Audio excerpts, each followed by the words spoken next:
When I saw the charge for $180,000 on my business account 3 days before Christmas, I thought it was a bank error.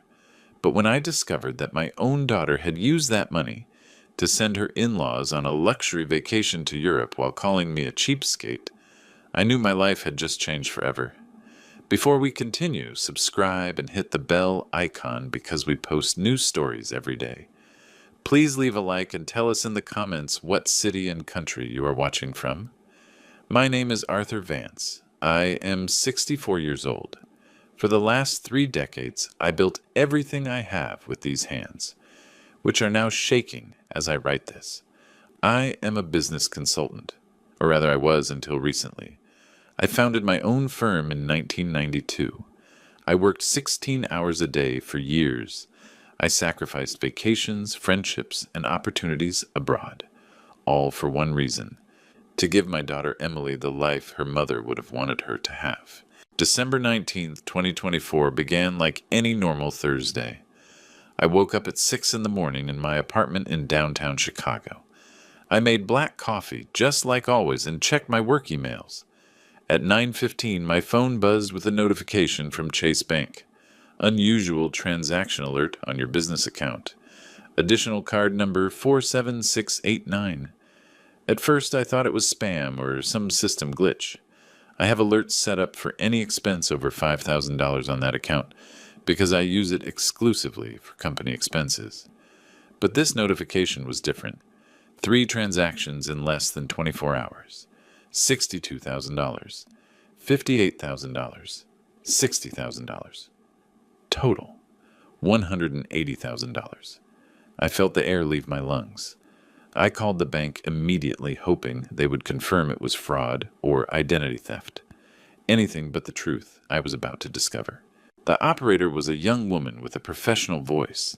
She reviewed the transactions for 5 eternal minutes. Mr. Vance, the transactions were made with the additional card registered to Emily Vance Miller. 2 charges at Air France for first-class tickets to Paris, and 1 at booking for reservations at the Hotel Le Bristol, Paris. All authorized with the correct PIN. Emily, my daughter Emily, the girl I raised alone since she was 11 after cancer took Claire, the young woman to whom I gave everything within my power and beyond. There must be a mistake, I mumbled into the phone, even though I already knew there wasn't. Can you give me the exact details of the reservations? The operator hesitated for a second. Sir, for data protection, I can only confirm that the tickets are for 4 people, departing December 22nd and returning January 5th. The passenger names are Thomas Nelson, Beatrice Nelson, and 2 other companions. Thomas and Beatrice, Emily's in-laws, the parents of Mark, her husband. People I had met barely 5 times in the 6 years they have been married. Always distant, always evaluating me with that look that clearly said I would never be good enough for their social circle. I hung up the phone and sat on my living room sofa for I don't know how long. The hands of the wall clock that Claire bought on our trip to Nashville in 1998 kept moving, but I was paralyzed. I had given that additional card to Emily in 2019, right after her wedding, with a clear and specific instruction. Only for family emergencies, honey. If you ever need something urgent, and I am not available. She had nodded. She had hugged me. She had promised to use it responsibly. For 5 years, there was never a single charge. I trusted her completely. And now this. $180,000. She hadn't called me. She hadn't asked for permission. She hadn't consulted me. She simply took the money as if it were hers by right, as if I were an ATM without feelings or opinions. I forced myself to get up. I walked to my desk and turned on the computer. I needed to see the full statements. I needed to understand exactly what had happened. While I waited for the banking system to load, my mind started connecting details I had ignored for months. Emily's calls getting shorter and colder. The constant excuses not to come for Sunday dinner like we used to. The way Mark always found reasons for us to meet at expensive restaurants, where I ended up paying bills of $300 or $400.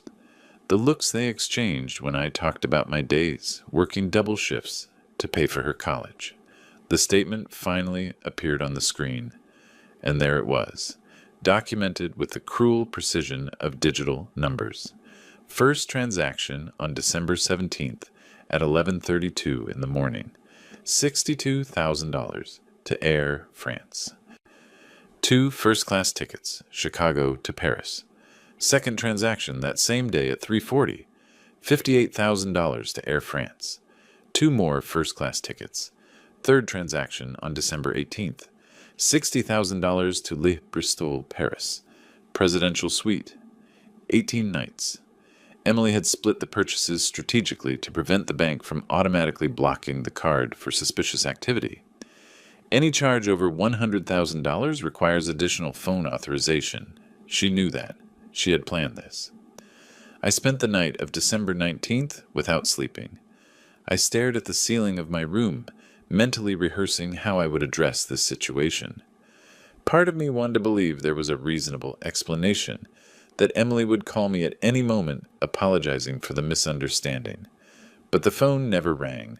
At 8 in the morning on December 20th, I took my car keys and drove to the Gold Coast neighborhood, where Emily and Mark live in a 2,000-square-foot condo I helped them get. I paid the $70,000 down payment in 2019 as a wedding gift. They only covered the monthly mortgage of $900, which compared to Chicago prices was practically a gift. I rang the doorbell 3 times before Mark opened the door. He was wearing an expensive navy blue silk robe and leather slippers. He looked at me with that expression of annoyance he had perfected over the years. "Andrew, it is 8 in the morning. What are you doing here so early? I need to speak with Emily." Something in my tone must have warned him that this was no time for games, because he stepped aside without arguing. I walked directly into the living room where Emily was sitting on the sofa drinking coffee.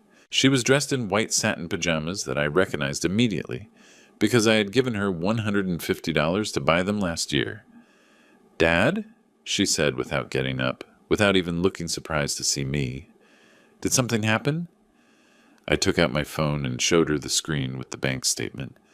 $180,000, Emily, on my business card, the card I gave you for emergencies. There was a thick silence that seemed to last forever. Emily placed the coffee cup on the table with a slow and deliberate movement. When she finally looked at me, there was no guilt in her eyes. There was no remorse. There was only something cold and distant I had never seen in my own daughter before. "Thomas and Beatrice deserve those vacations," she said, with a voice so calm it froze my blood. "They have worked all their life. They have never been to Europe. Mark and I wanted to give them something special for Christmas, and it didn't occur to you to ask for permission?"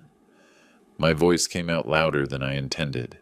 "It didn't occur to you to at least call me and consult if you could use $180,000 from my account?" Mark walked over and stood next to Emily in a gesture of solidarity that hurt me more than any words.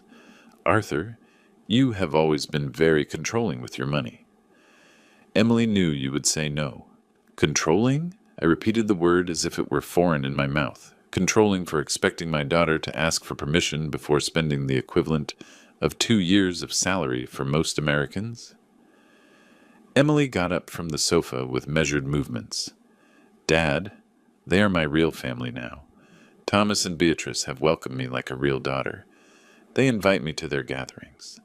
They introduce me to their important friends. They make me feel valued." Every word was a stab. "Your real family," I whispered.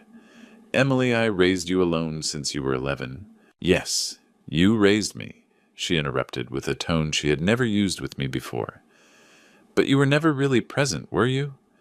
Always working, always busy, always with your meetings and your clients. The Nelsons do have time for me. Beatrice calls me 3 times a week. Thomas asks about my day. They truly care. I felt the ground move beneath my feet. I worked 16 hours a day to give you the life your mother would have wanted you to have, to pay for the private prep school, so you could study business administration at Wharton, so you wouldn't lack anything." "I know," said Emily with a sigh of exasperation. And you always remind me of it. At every dinner, in every call, I worked so hard for you. I sacrificed so much. I gave you everything. It is exhausting, Dad. Mark put his hand on Emily's shoulder. Look, Arthur, we understand you are upset, but the tickets are already bought. The reservations confirmed. Thomas and Beatrice leave the day after tomorrow. We cannot cancel now without looking bad. Looking bad? The laugh that came out of my throat sounded hollow, even to me. You care about looking bad to your in-laws, but you don't care about robbing me. It is not theft, Emily replied coldly. It is a card you gave me. Technically, I had authorization to use it. For emergencies, Emily. That was the condition. A family emergency. This is a family emergency, Mark argued with a twisted logic that left me breathless. The emergency is that my parents have never traveled abroad and deserve to see Paris before they are too old.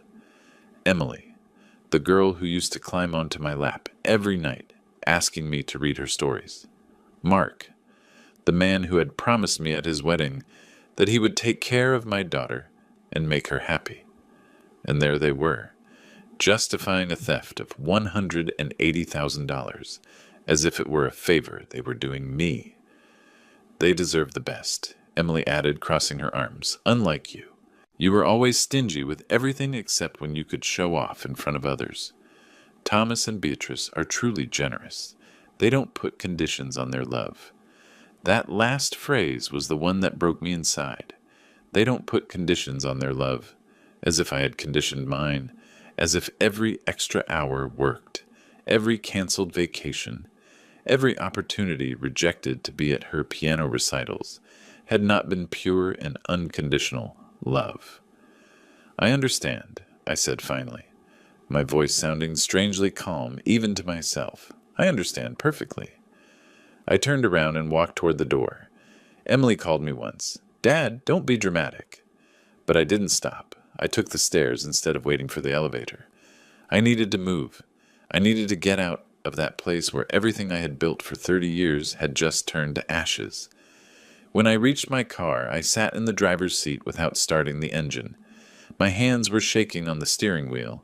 For the first time since Claire died in 2003, I allowed tears to flow freely down my face. I cried for the girl I had lost. I cried for the years invested. I cried for the man I was, who believed that love and sacrifice would be sufficient. But while I cried, something else was being born inside me. It wasn't just pain, it was clarity, a cold and crystalline clarity that told me exactly what I had to do next. I drove back to my apartment in the Loop without really remembering how I got there. I parked the car, went up to the 5th floor, locked the door behind me, and simply collapsed into the armchair where Claire used to sit and knit while we watched movies on Friday nights. The rage had passed. The initial shock had disappeared. What remained was a void so deep I could barely breathe.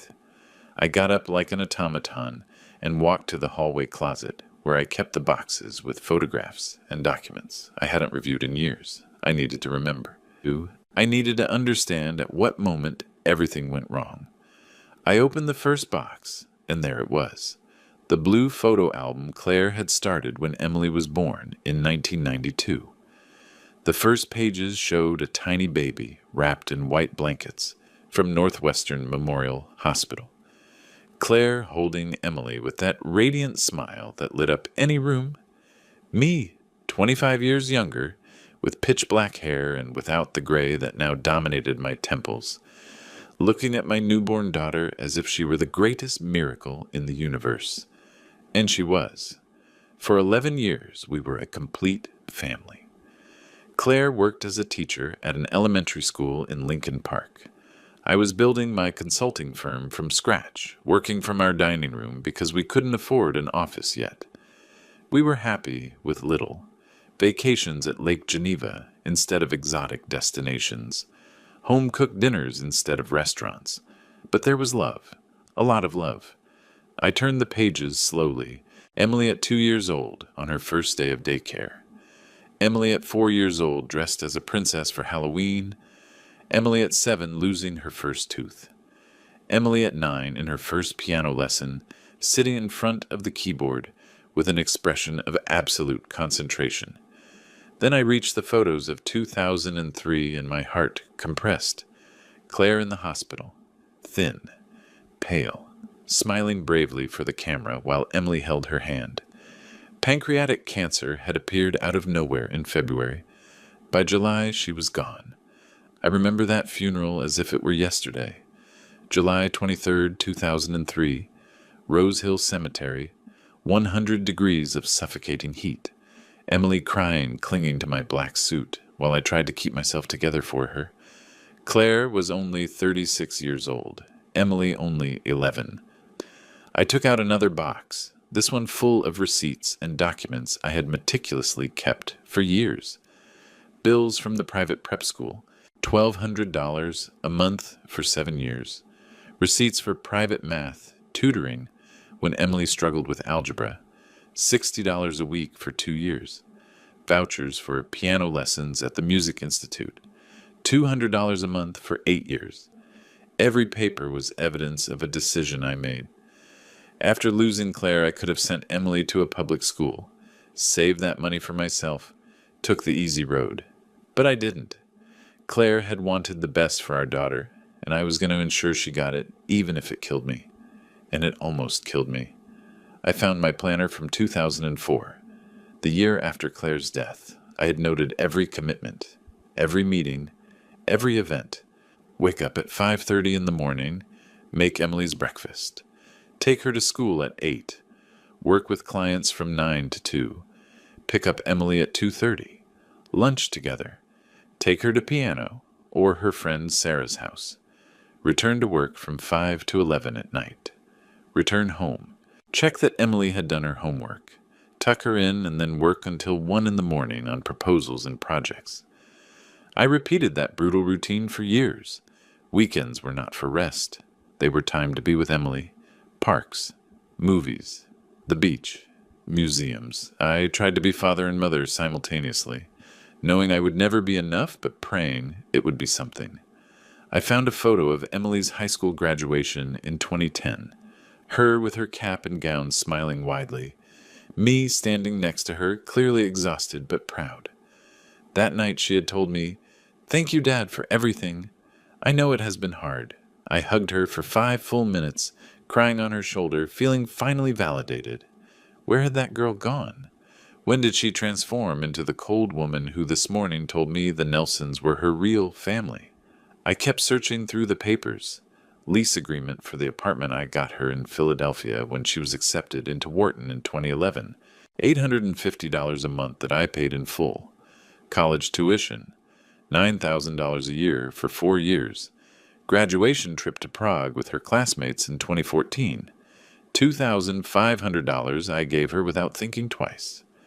In 2015, Emily met Mark at a business conference. He worked at his father's financial consulting firm. He was handsome, self-assured.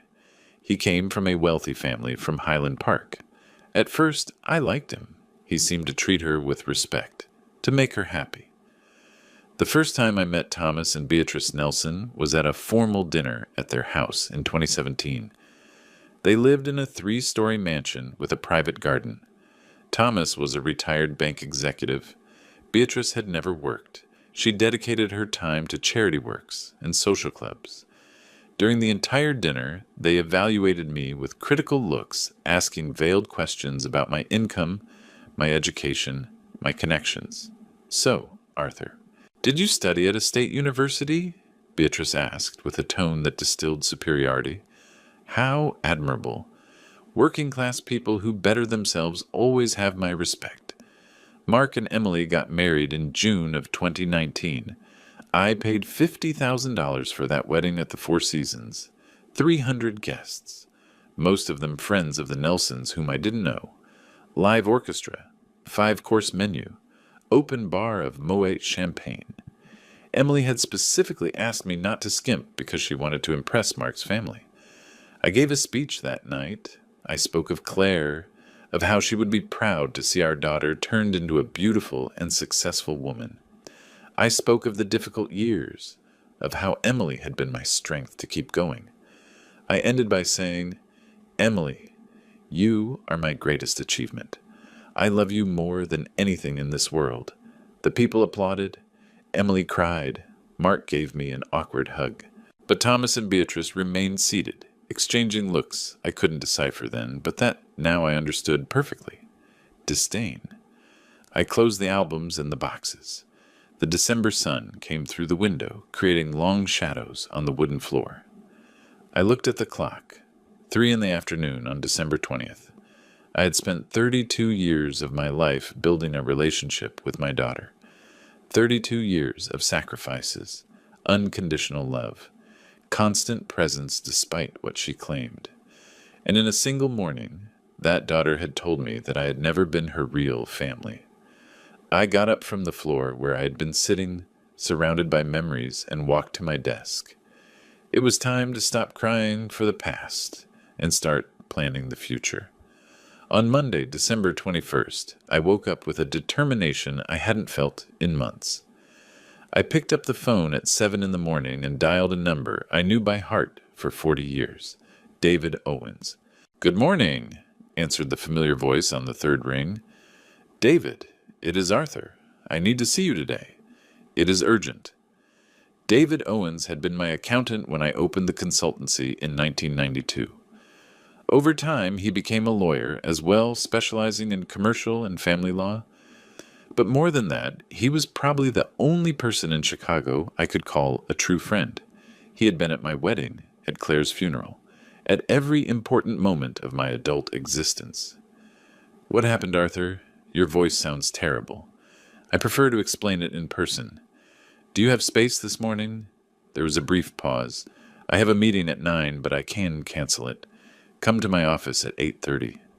David's office was on Michigan Avenue in a restored building with high ceilings and windows overlooking the city. I arrived punctually carrying a folder with all the bank statements I had printed the night before.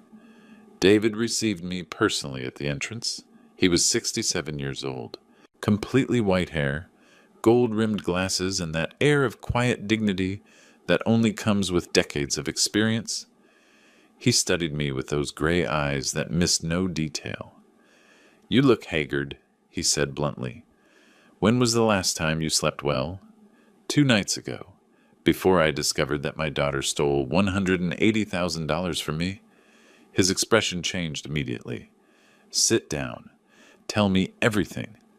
I told him the complete story. The bank notification, the transactions for the Nelsons, the confrontation with Emily, her words about the real family.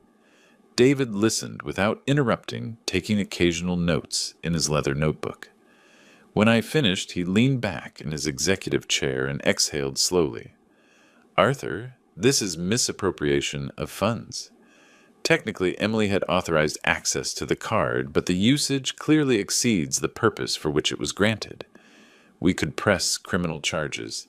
I don't want to destroy my daughter," I said automatically, although part of me was no longer so sure of that statement. "I just want to understand the full magnitude of what she has done." David nodded.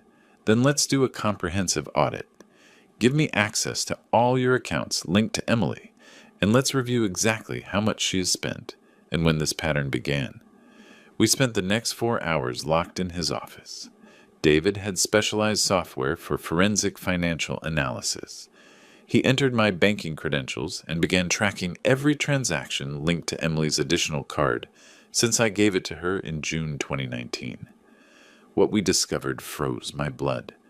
"Look at this," said David, pointing to his computer screen. "The first 5 years there was no charge. Absolutely nothing from June 2019 to February 2024. But then, look here." On the screen appeared a timeline with red dots marking transactions. The first red dot was from March 3rd, 2024, $45,000 to a construction and renovation company in Highland Park. "Renovations?"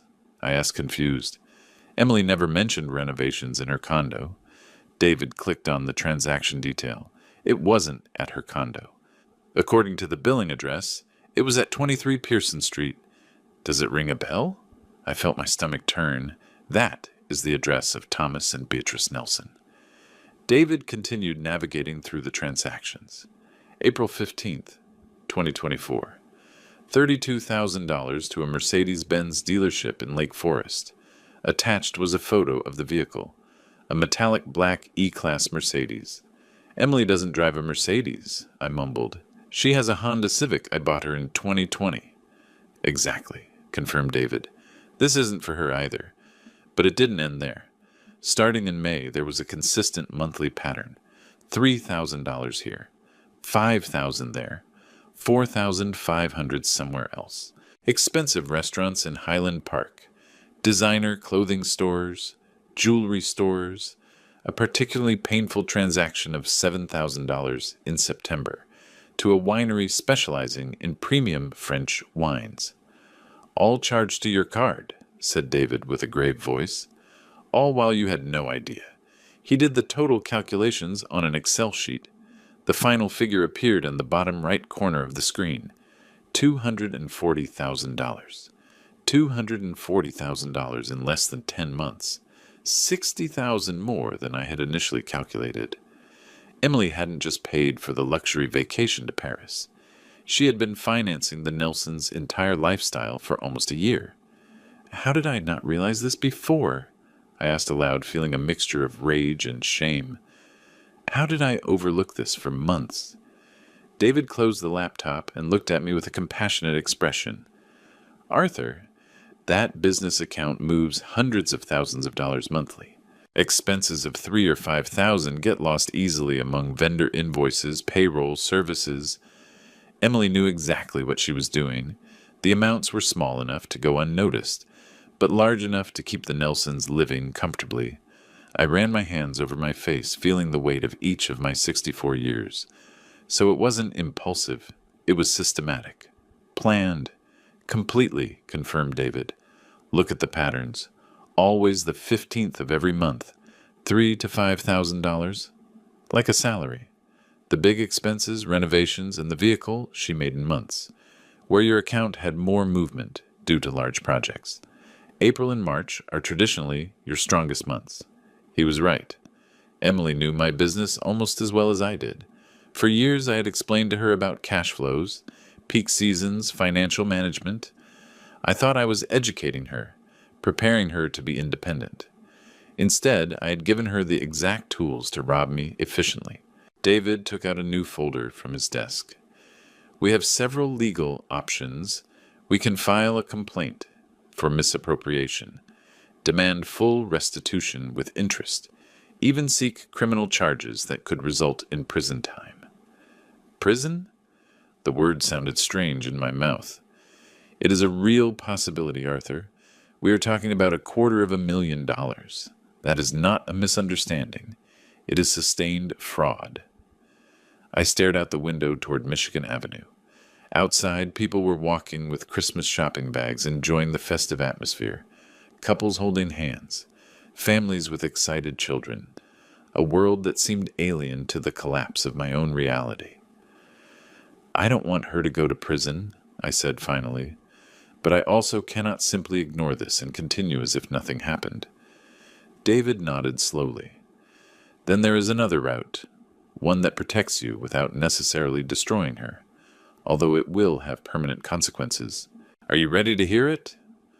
I looked him straight in the eyes. Tell me what I have to do. David got up from his desk and walked to an antique dark wood filing cabinet. He took out several forms and documents which he placed in front of me with the precision of a surgeon preparing instruments. Comprehensive asset protection. He began to explain. First, we immediately cancel all cards linked to your name that Emily can use. Second, we remove her as a beneficiary of any life insurance, bank account, or investment where she appears. Third, we modify your will to guarantee that your estate goes exactly where you decide. I listened to every word, feeling how something fundamental changed inside me. It wasn't revenge I felt. It was something deeper and definitive. The recovery of my own autonomy. How long will it take to execute all this? I asked. If we act now, I can have the bank cancellations ready in 24 hours. The will modification requires an appointment with a notary, but I know Harvey White since college. I can get you a slot for December 27th. Do it, I responded without hesitation. Everything. Today, David began making calls while I signed authorizations. First call to Chase, where I spoke directly with the business account manager.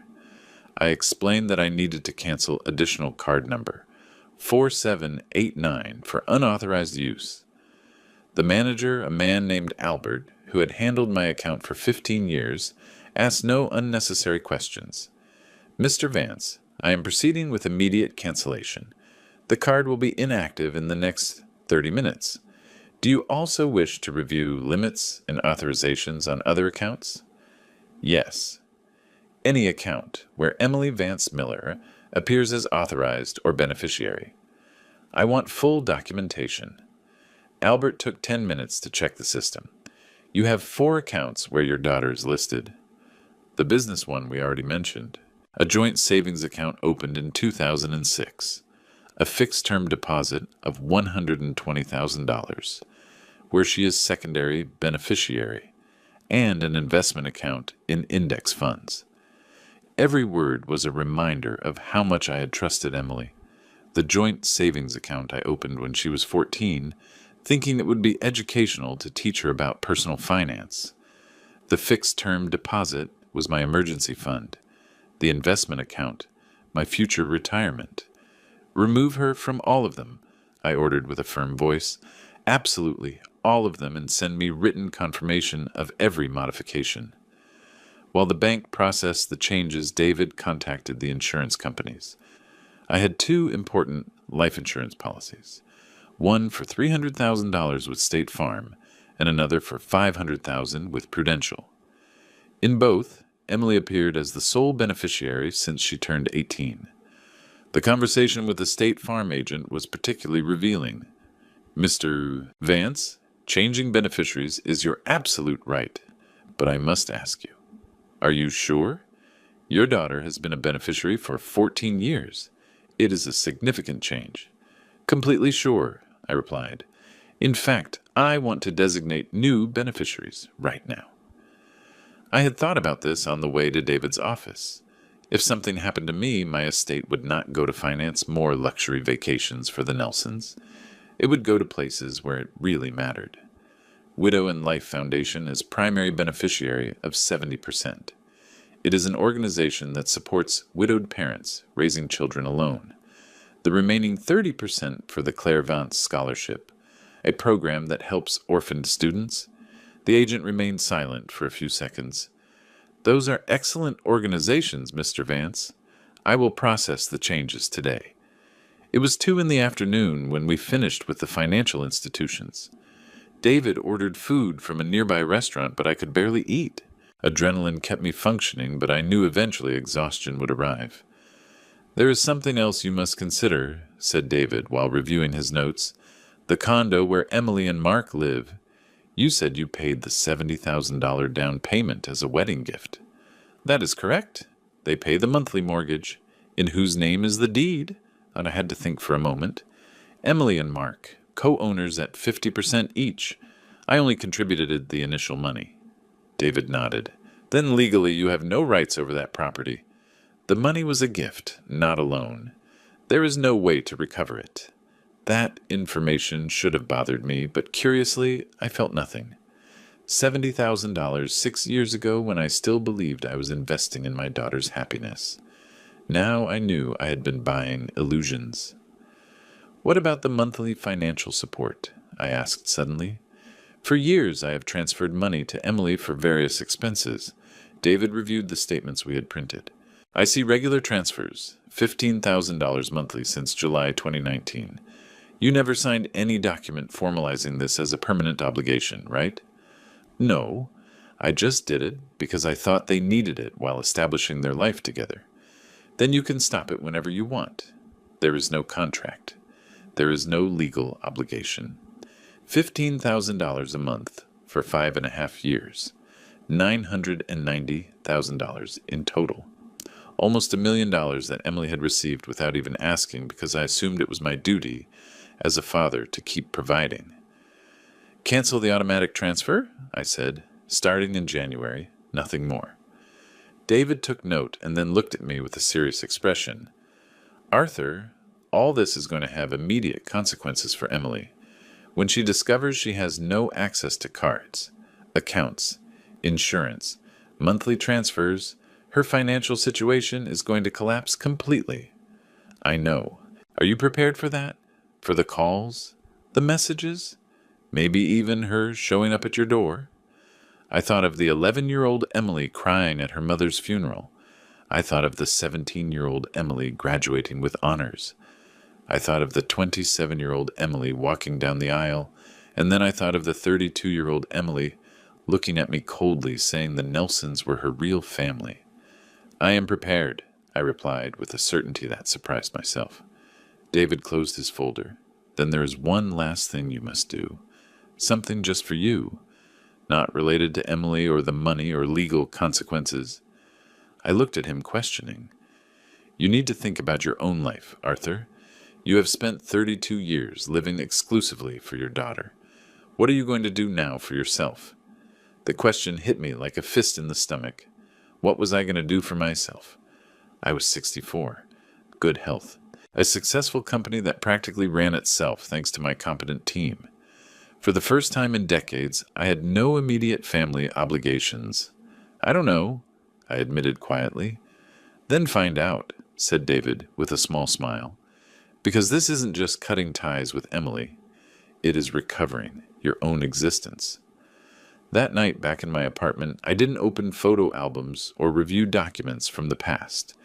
Instead, I opened my laptop and searched for something I had vaguely considered for years but never had the courage to pursue. International volunteer programs for retired professionals. I found dozens of options. Teaching English in Thailand. Business consulting for entrepreneurs in Vietnam.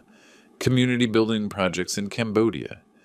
Every description opened a window to a completely different life. I renewed my passport that same night online, paying the rush fee. It would be ready in 5 days. Then, almost without thinking, I searched for flights to Bangkok. There was one available on January 15th. One way, economy class, $840. I hovered the cursor over the buy button and stared at it for 5 full minutes. This was the moment, the decision that would change everything permanently. I clicked. The next 2 days passed in a strange calm.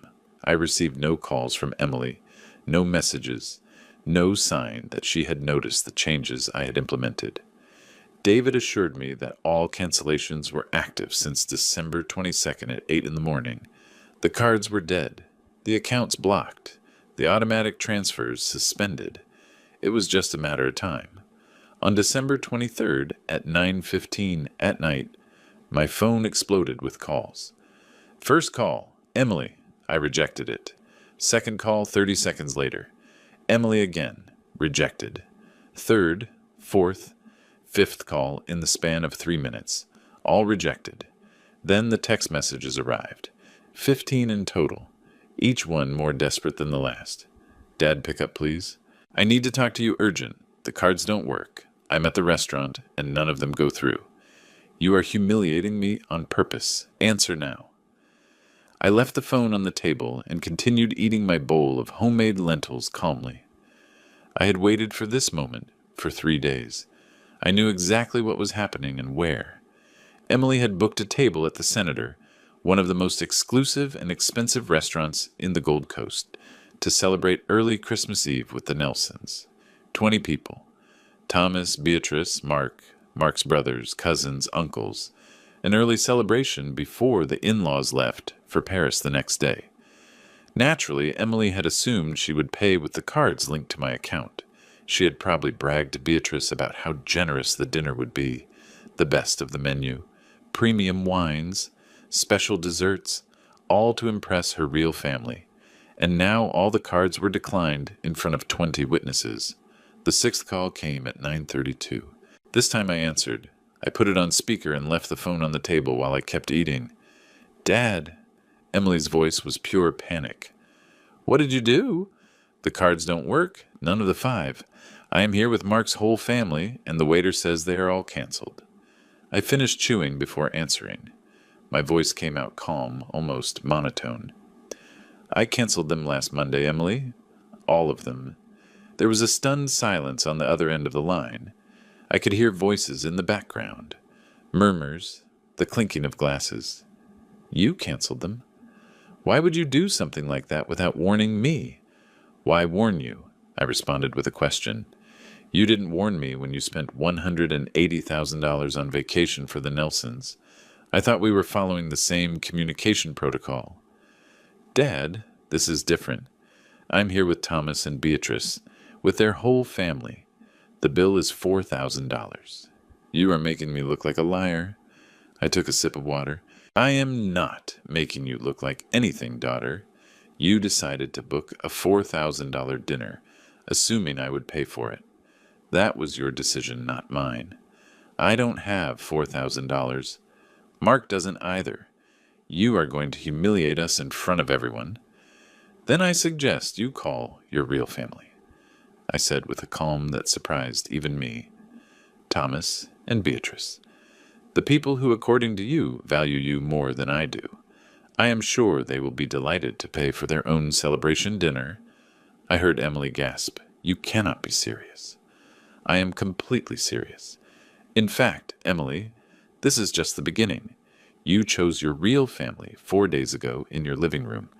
You said the Nelsons are who really matter to you, who make you feel valued, so now they can take care of you. I release you completely from me. What does that mean? Her voice went up an octave. Release from you? It means exactly what it sounds like. No cards, no access to accounts, no monthly transfers, no insurance with your name. Nothing. You are officially independent from this absent and controlling father who was never present. I could hear her breathing agitatedly. Dad, you cannot do this. How are we going to pay for the apartment?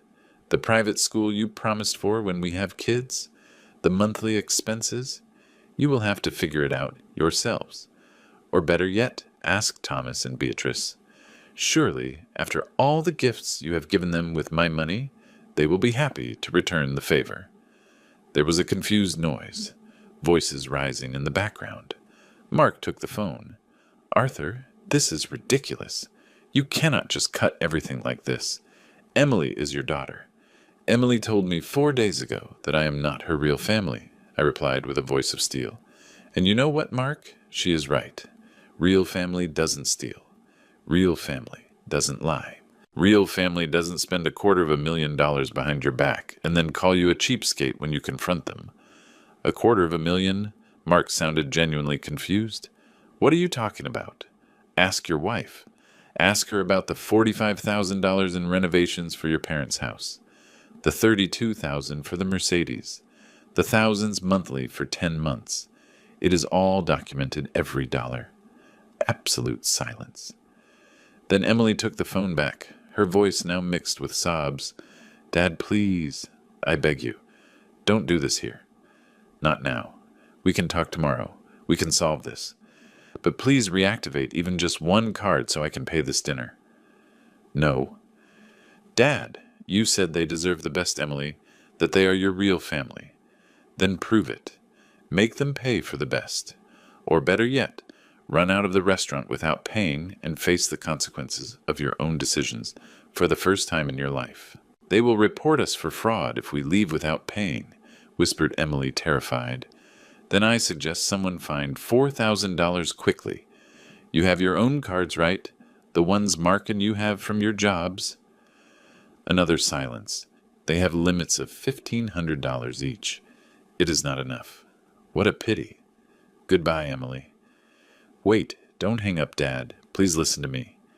I hung up. I turned off the phone completely. Got up from the table. Washed my plate. Dried it and put it in the cupboard. Then I made chamomile tea and sat on the balcony watching the Christmas lights of Chicago. I imagined the scene at the restaurant.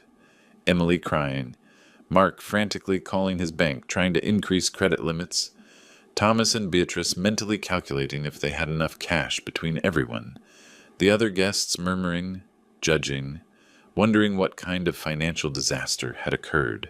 The humiliation Emily felt at that moment was a tiny fraction of what I had felt when I discovered her betrayal. But I didn't feel satisfaction. I didn't feel victory. I only felt a door closing definitively somewhere deep in my chest. At 11 at night, I turned on the phone briefly. I had 53 messages and 18 missed calls. I didn't read any of them. I simply verified that my alarm was set for 6 in the morning. Tomorrow was December 24th, Christmas Eve, and I had an important appointment with the notary on the 27th. There was still much to do. December 24th, 25th, and 26th. I spent in deliberate silence. I turned off my phone completely and dedicated myself to simple tasks: deep cleaning the apartment, organizing documents, donating clothes I hadn't worn in years. Every object leaving my life was like lifting weight off me. The morning of December 27th. I woke up with a mental clarity I hadn't experienced since before Claire's death. The sky was clear.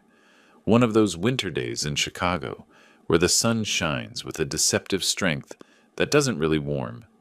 I dressed in my best charcoal gray suit, the same one I had worn for Emily's wedding, but now I wore it with a completely different purpose. Harvey White's notary office was located on a quiet street in the Loop, in a 19th century building with solid wood doors and mosaic floors. Harvey and David had studied law together at the University of Chicago in the 70s. Now, at 68, Harvey was one of the most respected notaries in Illinois. He received me personally in his office, lined with shelves full of leather-bound legal codes. He was a tall, thin man with a perfectly trimmed white beard and manners that recalled a more formal era. "Arthur," he said, shaking my hand firmly. David explained the general situation. "I am very sorry for what you're going through." "Thank you, Harvey. I appreciate that you could make space during these dates. For important cases, there is always space." He sat behind his antique desk and opened a thick folder. "David prepared the draft of the will, according to your instructions. Before proceeding, I need to confirm some fundamental details." I nodded, settling into the high-backed chair across from him. "Your total estimated estate is approximately $900,000, began Harvey, reading from the document. "This includes your apartment downtown valued at $350,000, your bank accounts with $220,000, investments in funds for $280,000, and your share in the consulting firm valued at $50,000 after debts and obligations. Every figure represented decades of work, every dollar earned with effort, sacrifice, sleepless nights and lost weekends, and now I was going to decide consciously that none of that would go to Emily." "Correct?" I confirmed with a steady voice. "You propose designating 2 charitable organizations as primary beneficiaries, 70% equivalent to $630,000 for the Widow and Life Foundation, 30% or $270,000 for the Claire Vance Scholarship Program at the University of Chicago." I had chosen the name of the scholarship program personally. Claire had been a teacher for 13 years. Educating vulnerable children had been her passion. What better way to honor her memory than helping orphaned youth obtain a college education they otherwise couldn't afford? "That is correct," I replied, feeling a strange peace. Harvey turned the page. "As for your daughter, Emily Vance Miller, you propose leaving her only objects of no significant monetary value, specifically the wristwatch that belonged to her mother Claire, the family photo albums, and Claire's personal jewelry kept in your safety deposit box." I paused at that point. Claire's jewelry, her engagement ring with a small diamond I bought saving for 6 months, her pearl earrings she had inherited from her grandmother, the silver necklace I gave her on our 5th anniversary. Incalculable sentimental value. Monetary value maybe $10,000 in total? "Yes," I mumbled. "Those things belong to her by right. They are memories of her mother. I would never take that away from her." Harvey observed me over his reading glasses. "Arthur, you understand that this will effectively eliminate your only daughter from any inheritance. If at any moment you change your opinion, I am not going to change it. I interrupted gently but firmly. Harvey, my daughter told me I am not her real family. She stole $240,000 from me over 10 months to finance the lifestyle of people who appreciate her more than I do. She used my trust as a weapon against me. I am not punishing her on a whim. I am protecting what I built for 40 years, so it goes to causes that will truly value it. Harvey nodded slowly. Very well. Then let's proceed with the signing. The process took 40 minutes. Harvey read the full will aloud, every clause, every specification. 2 witnesses from the office entered to witness the signing. An older woman who worked as a legal secretary and a young man who was a law intern. Both watched as I signed 3 copies of the document with permanent blue ink. When the last signature was complete, Harvey stamped each copy with the official seal. The sound of the stamp hitting the paper resonated in the quiet office with a finality that made me shiver. Done, announced Harvey. This will is officially registered. 1 copy remains in the archives, another goes to the central registry, and the 3rd is yours. In case of your death, the designated executors will execute these instructions. I took my copy of the will and put it in the briefcase I had brought. It weighed barely a few ounces, but it felt like I was carrying the definitive closure of an entire chapter of my existence. Thank you, Harvey, for everything. One last thing, Arthur, he said as I got up to leave. This document is legally solid, but if you ever decide to modify it, you can do so. Wills are not definitive until I'm dead, I completed with a sad smile. I know, but I am not going to modify it. I left the notary office at 11:30 in the morning. The winter sun illuminated the narrow streets. Tourists walked, taking photos of the architecture. A young couple kissed by the river. The world kept turning completely oblivious to the personal earthquake I had just executed. I walked aimlessly for an hour, processing what I had done. I didn't feel guilt. I didn't feel regret. I felt something much deeper and liberating. I felt that I had finally recovered myself. I went into a small cafe near the river and ordered a cortado. While I waited, I took out my phone. I turned it on for the first time in 4 days. 92 unread messages, 37 missed calls, voicemails I wouldn't listen to. Instead of checking any of that, I opened the browser and returned to the flight page I had visited days ago. The ticket to Bangkok for January 15th was still available. This time I didn't hesitate even 5 seconds. I bought the ticket. Economy class. One way. $840 charged to my personal card. Confirmation of purchase. Flight IB 3154. Chicago to Bangkok via Madrid. January 15th, 2025. Departure at 6:40 in the morning. I looked at the confirmation on my phone screen for a full minute. 64 years. My entire adult life dedicated to building a company, raising a daughter, fulfilling obligations, and now for the first time since I was 25, I was going to do something completely for me and by me. The waiter brought my coffee. I gave him a generous tip and left the cafe feeling lighter than in decades. I passed the last week of December preparing for my departure. I sold furniture I wouldn't need, donated books to public libraries, canceled subscriptions and services. Every action was one more step toward the freedom I had chosen. January 1st, 2025 dawned cold and cloudy. I made coffee while looking out the window at the empty streets after the New Year celebrations. I hadn't gone to any party. I hadn't toasted with anyone. I had simply eaten dinner alone, read a book, and fallen asleep at 11 at night. At 9 in the morning, the doorbell of my apartment rang. I wasn't expecting anyone. I looked through the peephole and saw a woman of about 55 with brown hair tied back and a worried expression. It took me a moment to recognize her. Monica Ruiz, Claire's younger sister, Emily's aunt. I opened the door cautiously. Monica. Arthur, she said bluntly, we need to talk. Can I come in? I let her in. Monica and I had never been close after Claire's death. She lived in Milwaukee with her husband, and we saw each other maybe twice a year at obligatory family gatherings. But now she was here in my living room, looking at me with a mixture of concern and something that looked like anger. Emily came to see me 3 days ago. She began without sitting down, asking for money. $50,000 loan. And did you give it to her? I asked with genuine curiosity.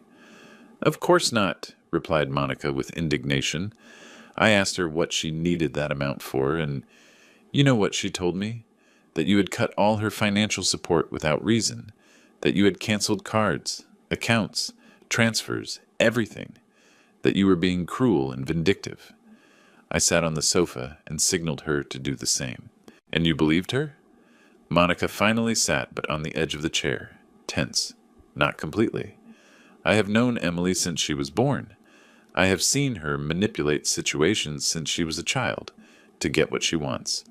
So I called my cousin Sylvia, who was friends with David Owens. Sylvia told me a very different version of the facts. What did she tell you exactly? I asked calmly. That Emily spent more than $200,000 of your money without permission, that she used it to finance her in-laws' lifestyle for almost a year, that when you confronted her, she told you they were her real family, and you were not. Monica looked directly at me. Is it true? Every word. Monica closed her eyes and sighed deeply. My God, Arthur, I had no idea. Emily never mentioned any of this. She only cried, saying you were unfair, that you were always controlling with money, that you never valued her. I worked 16 hours a day for years to give her everything Claire would have wanted her to have. I said with a calm voice. I paid for private school, university, wedding, down payment on her apartment. I transferred $15,000 monthly since she got married. And when I discovered she was systematically robbing me, she called me a cheapskate. Monica brought her hands to her face. I cannot believe she did that. Claire would be devastated. That is why I took the decisions I took, I explained. Not for revenge, for self-dignity. I told her I wouldn't lend her a single dollar, continued Monica. I told her if she really needed money, she should get a job like any 32-year-old person. Do you know what she answered? That she had never had to work because you always covered everything and now she didn't know how to start. Those words hit me with unexpected force. Emily had never worked a day in her life. After graduating from Wharton in 2015, she had gotten a symbolic position at a friend's art gallery. 3 hours a day, 4 days a week, earning $800 a month that she spent completely on clothes. The rest of her expenses, all of them, were covered by me. Does Mark work? I asked, supposedly at his father's firm. But Sylvia investigated a little. Apparently Thomas has him on the payroll, but Mark goes to the office 2 or 3 times a week maximum. His salary is $2,000 a month. Between him and Emily, they barely scrape together $3,000 of real income. $3,000 a month. Her apartment had a mortgage of $900. Basic expenses, electricity, water, internet, condo fees. Easily added another $600. Food, transport, car insurance, another $500. They were already at $2,000 without including absolutely any luxuries. Outings, clothes, restaurants, travel. They cannot support themselves, I said aloud, understanding finally the magnitude of the financial disaster looming for them. No, confirmed Monica, and now that the Nelsons discovered there is no more of your money flowing, they are distancing themselves too. What do you mean? Monica took out her phone and showed me screenshots of conversations. My niece Elena is friends with Mark's cousin. Look what she wrote her 2 days ago. I read the messages with growing astonishment. Mark's cousin, a girl named Ariana, wrote, My Uncle Thomas and Aunt Beatrice are furious with Emily. They say she deceived them, making them believe her father was a generous millionaire, when in reality he was a normal man Emily was robbing. They feel humiliated because now the whole social circle knows their luxury vacation to Paris was paid with stolen money. They no longer invite Emily and Mark to family gatherings. The Nelsons abandoned her, I whispered incredulously. Her real family abandoned her as soon as she stopped being financially useful. Exactly, said Monica bitterly, and the whole Ruiz family, Claire's family, is indignant with Emily, my mother, Emily's grandmother, found out 2 days ago and cried for hours. She said her granddaughter had dishonored Claire's memory. I remained silent, processing all this information. I hadn't sought revenge. I hadn't planned to destroy Emily socially. I had simply cut my financial support and let the natural consequences of her actions unfold. But those consequences were being more devastating than I imagined. "What are you going to do now?" asked Monica softly. "I am going to Bangkok on January 15th, I replied calmly. "I am going to teach English and Spanish to children who really need it. I am going to live for the first time in decades without carrying the weight of obligations that were never appreciated." Monica nodded slowly. "Arthur, I know Emily hurt you terribly, but she is still Claire's daughter. Claire's daughter died when she decided 300 wealthy strangers were more important than the father who raised her alone." I replied with a firm voice but without anger. "The woman who came to your house asking for $50,000 is not the girl you knew. It is someone I no longer recognize." Monica got up to leave. At the door, she stopped. "Just so you know, I told Emily exactly what I think. I told her she had betrayed everything Claire represented, that if her mother could see her now, she would be ashamed. Emily cried, but she didn't ask for forgiveness. She just kept insisting that you were the problem." After Monica left, I sat on my balcony looking at the city. Somewhere in Chicago, Emily and Mark were facing a complete financial collapse. The Nelsons had rejected them.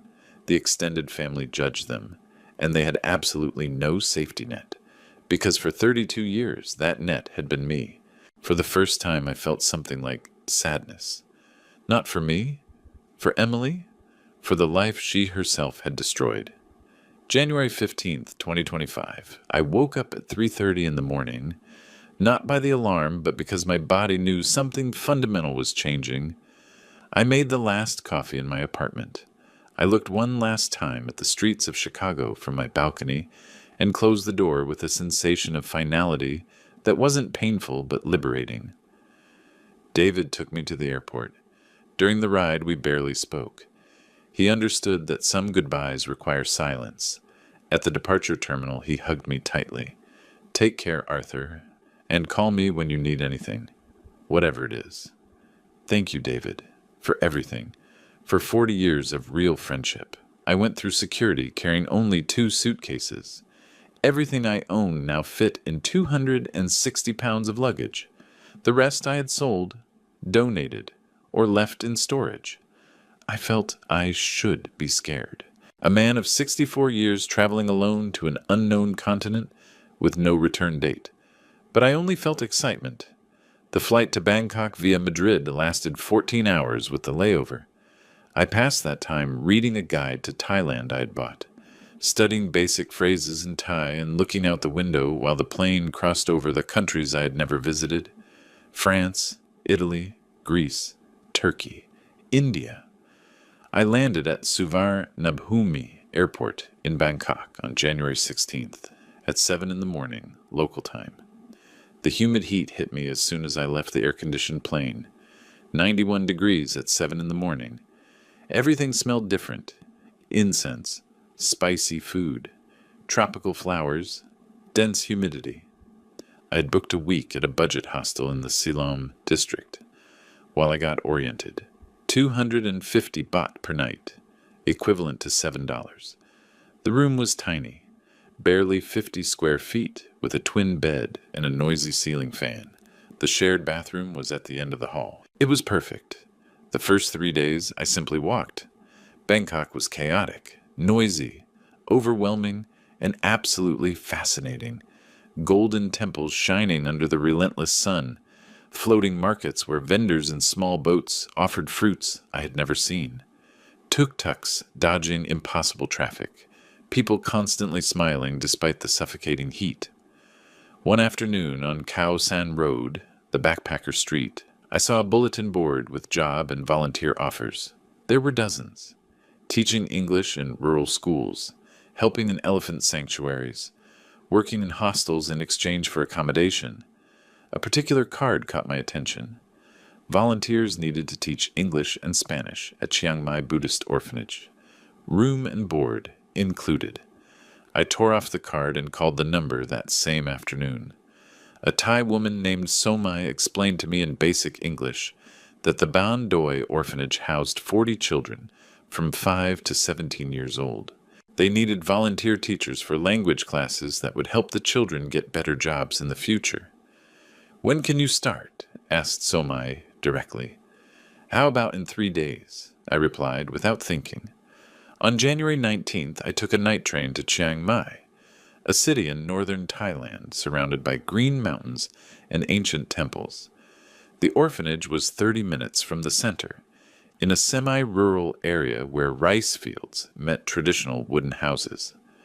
Ban Doi was a modest complex, 3 two-story buildings painted pale yellow, a central courtyard with a Buddha statue and a small vegetable garden where the children grew vegetables.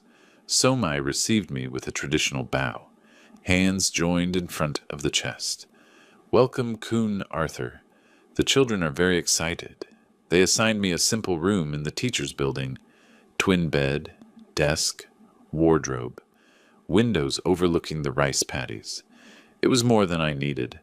Classes would start the next day. That first night, I could barely sleep, but not from anxiety, from anticipation.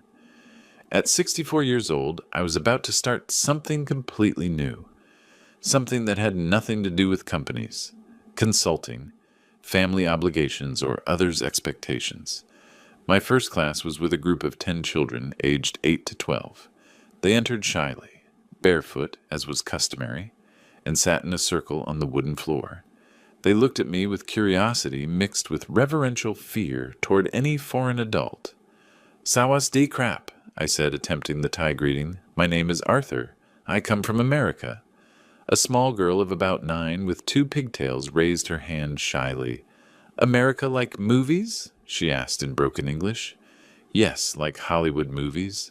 All the children started talking excitedly. Movies were a universal language that transcended cultural barriers. We spent the first hour simply playing with English and Spanish words related to movies. Star, hero, action. Something happened in that simple room with barefoot children repeating words clumsily. I felt a deep peace I hadn't experienced in years. These children didn't ask me for anything except my time and knowledge. There were no hidden expectations, subtle manipulations, or selfish agendas, just pure gratitude for the opportunity to learn.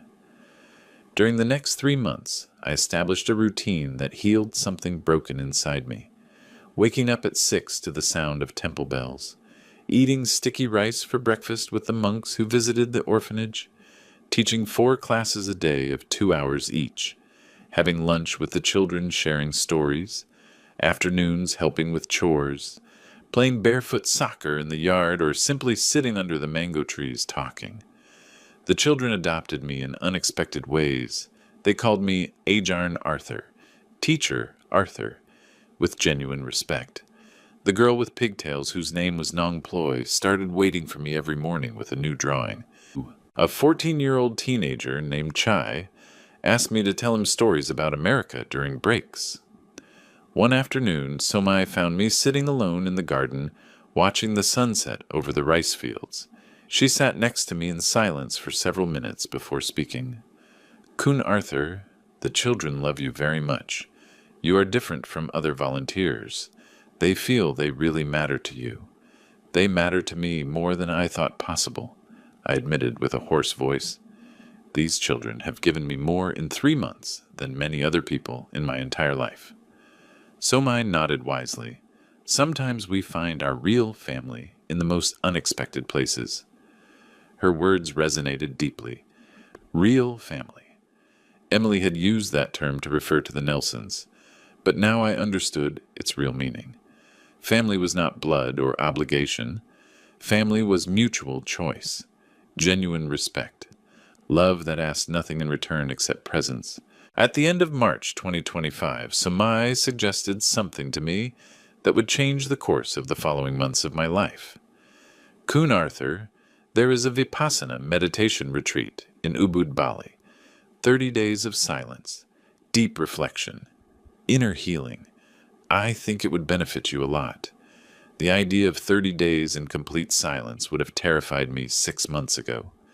But now, after 3 months teaching children who had shown me the real meaning of gratitude, without conditions, I felt I was ready for the next level of personal transformation. On April 5th, I flew to Bali, the Dharma Meditation Center. It was hidden among terraced rice fields and dense tropical jungle, 40 minutes from Ubud. It was a complex of traditional Balinese huts called betrayals, built with bamboo and thatched roofs. 50 participants from all over the world: Germans, Australians, Japanese, Brazilians, and several Americans. The rules were strict: no talking, no eye contact, no phones, no books, no music, just meditation, simple vegetarian food and observation of one's own thoughts for 8 hours a day. I handed over my phone on the first day without hesitation. I hadn't really used it since I left Chicago, except for occasional calls to David. The first 5 days were brutally difficult. My mind, used to decades of constant activity, rebelled against the silence. Thoughts about Emily surged without control. Memories of Claire. Obsessive analysis of past decisions. But gradually, with the guidance of the meditation teachers, I learned to observe those thoughts without clinging to them, like clouds passing through the sky. On the 13th day, during the silent meal in the communal dining room, I noticed a woman sitting alone near the window, gray hair cut in a modern bob style, about 60 years old, serene face but with lines that suggested suffering overcome. She wore a white linen blouse and beige pants. Something in her posture, the way she held the silverware, seemed strangely familiar to me. On the 21st day of the retreat, the period of noble silence ended. We could talk during meals and breaks. That afternoon in the central garden, the woman I had noticed approached with a cup of ginger tea. "Excuse the intrusion," she said in perfect English, "but I heard you speaking with one of the coordinators. I am Isabella Martinez from Miami. Arthur Vance." "Chicago," I replied, surprised to hear an American accent after weeks. "It is a pleasure." We sat under a frangipani tree talking about our journeys up to that moment. Isabella had sold her pharmacy in Miami 6 months ago, after her 2 adult sons tried to force her to give them money for dubious investments. When she refused, they accused her of being selfish and cut contact completely. "I worked 35 years building that business," she told me with a quiet but firm voice. "My husband died of a heart attack when the boys were 12 and 14. I raised them alone. I paid for private university. I helped them with their first businesses. And when I finally said no to an unreasonable request, I discovered they only loved me for my money." The similarity to my own story was shaking. During the next few days, Isabella and I spent more and more time together. Walks through the rice paddies talking about ungrateful children, unrecognized sacrifices, and the painful but necessary process of letting go. One afternoon, while we watched the sunset from the temple on the hill, Isabella mentioned something that woke my dormant professional curiosity. I have been researching organizations that work with vulnerable children in Southeast Asia. I want to use part of the money from the sale of my pharmacy for something meaningful. I don't want to die knowing I only work to enrich ungrateful sons. What type of project do you have in mind? I asked. "A school," she replied, with eyes shining with enthusiasm. "A free school for children in poor communities in Cambodia.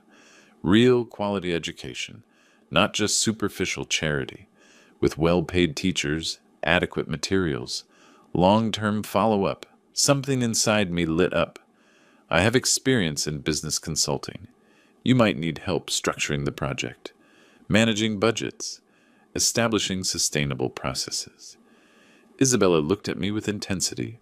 "Would you be interested in working with me on this?" "More than I thought possible," I replied honestly. We spent the last 9 days of the retreat planning. Isabella had $300,000 from the sale of her pharmacy, available for initial investment. I had business knowledge and recent experience teaching in an orphanage. Together we researched potential locations in Cambodia, construction costs, legal requirements, sustainability models. Seam Reap, suggested Isabella one afternoon, near Angkor Wat, but in surrounding rural communities where education is almost non-existent. We could start with 50 students, I added, doing mental calculations. Expand gradually according to resources and demand.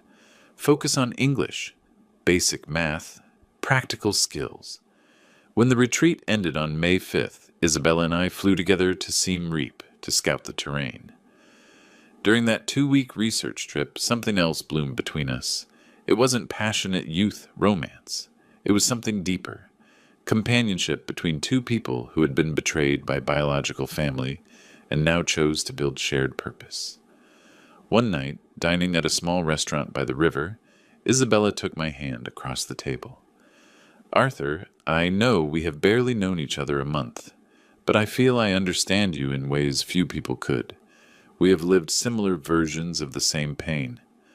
I feel the same, I admitted, squeezing her hand. For the first time in decades, I don't feel alone in my experience. During those weeks in Cambodia, I discovered that my phone kept in my backpack had intermittent signals. One afternoon, while Isabella negotiated land price with local owners, I turned on the device out of curiosity. 12 emails from Emily. The subject lines were progressively more desperate. Dad, please respond. We need to talk. I beg you. At least tell me you're okay. The last one dated 2 weeks ago. I am sorry for everything. Please come back. I deleted them all without opening them. Not out of cruelty, but because I had finally understood something fundamental. Forgiveness does not require reconciliation. I could forgive Emily for my own inner peace without needing to restore a relationship she herself had destroyed. Isabella noticed my expression when she returned. Bad news? No, I replied, putting the phone away. Just final goodbyes to a past that no longer belongs to me. December 2025. 1 exact year since I discovered Emily's betrayal. But that anniversary no longer hurts me. I am sitting on the terrace of my small apartment in Valencia, Spain, looking at the Mediterranean shine under the winter sun while I write these words. The Vance Martinez Foundation opened its doors in September 2025 on the outskirts of Siem Reap. We built 3 spacious classrooms, a library, a communal dining room, and housing for teachers. Isabella handled the entire administrative part with efficiency that only comes from decades managing a successful business. I designed the educational program using my experience in Chiang Mai. Currently, we attend to 230 children from rural Cambodian communities. We teach them English, Spanish, math, basic computing, and practical skills like carpentry and sustainable agriculture, all completely free. Local teachers receive decent salaries of $500 monthly, 3 times the national average. It is a sustainable model that will change lives for generations. I sold my consulting firm in Chicago last July for $1.2 million. I invested $800,000 in the foundation, creating an endowment fund that will generate perpetual income. The remaining $400,000 allow me to live modestly but comfortably, splitting time between Spain and Cambodia. I bought this 600-square-foot apartment in Valencia for $200,000. It is small, simple, perfect.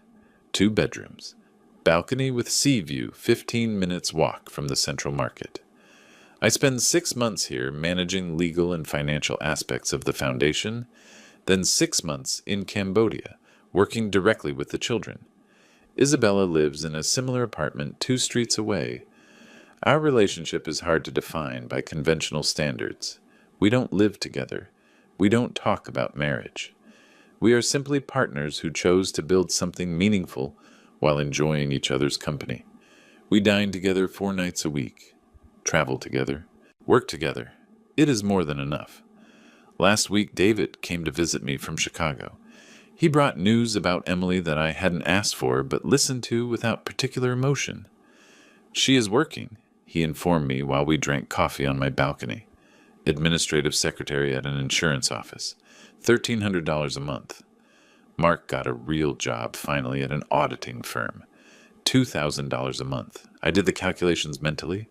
$3,300 monthly between both. Less than what I used to transfer monthly to Emily, alone. How is she handling it? They had to move, continued David. They sold the condo in the Gold Coast. With the profits they paid accumulated debts and bought a 500-square-foot apartment in a working-class suburb. Mortgage of $700 a month. A completely different world from the luxury of the Gold Coast where she had lived. And the Nelsons cut contact completely last year. Beatrice apparently said at a family dinner that Emily had used and humiliated them. They haven't spoken again.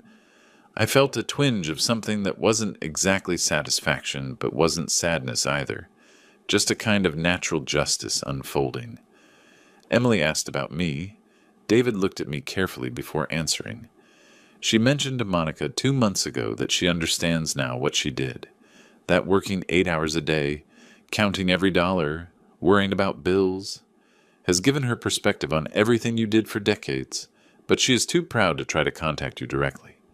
Good, I replied calmly, because although I have forgiven her internally, I have no interest in restoring what she destroyed. David nodded understandingly. Your will remains intact. 70% for Widow and Life Foundation. 30% for Claire Vance scholarships. Emily will only receive her mother's jewelry. Perfect. Let it remain that way. After David left, I reflected on the year past. 64 to 65 years old. For many an age of passive retirement waiting for the end. For me, the beginning of the most authentic life I ever imagined possible. Yesterday, I received photos from Cambodia by email. Nong Ploy, the Thai girl who used to wait for me with drawings now, is 10 years old and is learning Spanish with contagious enthusiasm. She wrote in her last message, Ajarn Arthur. When I grow up, I want to help children like you helped me. That message is worth more than all the years investing in Emily, waiting for reciprocity that never arrived. Isabella and I plan to expand the foundation to Vietnam next year. She has tireless energy for this. I have experience and accumulated connections. Together we form an extraordinary team, building real legacy, not of blood, but of measurable impact on vulnerable lives. Sometimes I think of Claire. I wonder what she would say seeing my life now. I think she would be proud, not of the distancing from Emily. That would have saddened her. But that I finally chose to live for myself, that I transformed pain into purpose, that I found real family in unexpected places. Emily will have to live the rest of her existence, knowing she rejected unconditional love for temporary financial comfort. She will work every day earning in a month what she used to spend on one dinner. She will raise children without the economic support of the grandfather she despised. She will grow old remembering she had a father willing to give everything, and she exchanged him for people who abandoned her as soon as she stopped being useful. Those are her consequences. I didn't impose them. She chose them. I instead wake up every morning with renewed purpose. I see the sunrise over the Mediterranean from my small balcony, but mine. I read emails from Cambodian children progressing academically. I dine with Isabella, sharing modest wines and deep conversations. I plan the next educational project.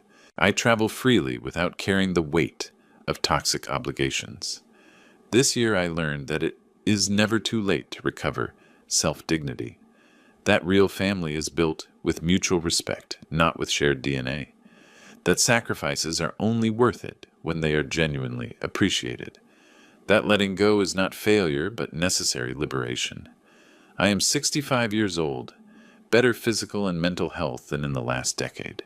Clear purpose, quiet love, deep peace, significant legacy and construction.